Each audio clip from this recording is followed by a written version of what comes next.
মানে বিএনপি এমন এমন কাজ করতেছে, মানে সব চুরি করার লাইনগুলো ক্লিয়ার করে রাখতেছে। কারো অনুমতি ছাড়া যদি ভিডিও করা হয়, যে কোনো কন্টেন্ট ক্রিয়েটর অথবা যে কোনো ব্যক্তি করুক না কেন, অনুমতি ছাড়া সেটা অপরাধ হিসেবে গণ্য করা হবে। তো ভালো একটা আইন পাশ করছে, আমি এটাকে খুব সাধুবাদ জানাই। এখানে আমার কিছু প্রশ্ন আছে। যারা ঘুষ নেয় তাদের কাছ থেকে কি অনুমতি নিতে হবে? আপনি ঘুষ নিচ্ছেন, আমি কি ভিডিও করতে পারি? যারা চুরি করতে আসবে, চুরি করার সময় ওদেরকে বলতে হবে যে আপনি চুরি করবেন, আমি কি ভিডিও করতে পারি? যারা চাঁদা নিচ্ছে রাস্তাঘাটে গাড়ি, যে কোনো জায়গায় চাঁদা নিচ্ছে, তাদেরকে জিজ্ঞেস করতে হবে চাঁদা নিচ্ছেন, আমি কি ভিডিও করতে পারি? সরকারি যে কোনো কাজে মাঝে মধ্যে সময় দেখা যায় ঘুষ দাবি করে, বিনা প্রয়োজনে ঘুষ দাবি করে। সেখানে কি ওনাকে জিজ্ঞেস করতে হবে যে আপনার ঘুষ নিচ্ছেন, আমি কি ভিডিও করতে পারি?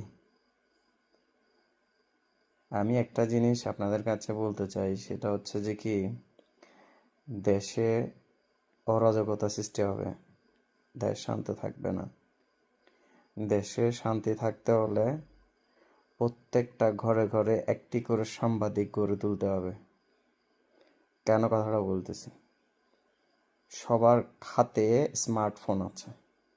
ওই স্মার্টফোন দিয়ে যদি মানুষে অন্যায়ের প্রতিবাদ করে, এটা ফেসবুকে আপলোড করে, ইউটিউবে আপলোড করে, সোশ্যাল মিডিয়াতে এটা আপলোড করে, এটাকে সরকার প্রাধান্য দিয়ে ভালোভাবে ইনভেস্টিগেশন করে, এটাকে যে প্রমাণাদি ওনারা সংগ্রহ করতে পারে, যে বিষয়গুলো ওনারা পায়, ওইটার উপর ভিত্তি করে মানুষকে সাজা দেওয়া বা মানুষের আইনের আওতায় আনা যায়। তো আপনারা এখন কি করলেন? বাংলাদেশের প্রত্যেকটা জায়গায় সবাইকে এমন একটা জায়গায় নিয়ে গেছেন, চুরি করলেও ভিডিও করতে পারবে না, ডাকাতি করলেও ভিডিও করতে পারবে না, চাঁদাবাজি করলে ভিডিও করতে পারবে না, পুলিশও ঘুষ নিলে ঘুষের ভিডিও করতে পারবে না। এটা আপনারা করলেন আর কি।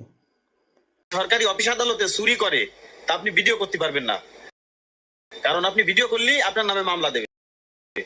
মানে বিএনপি এমন এমন কাজ করতেছে, মানে সব চুরি করার লাইনগুলো ক্লিয়ার করে রাখতেছে। কারো অনুমতি ছাড়া যদি ভিডিও করা হয়, যে কোনো কন্টেন্ট ক্রিয়েটর অথবা যে কোনো ব্যক্তি করুক না কেন, অনুমতি ছাড়া সেটা অপরাধ হিসেবে গণ্য করা হবে।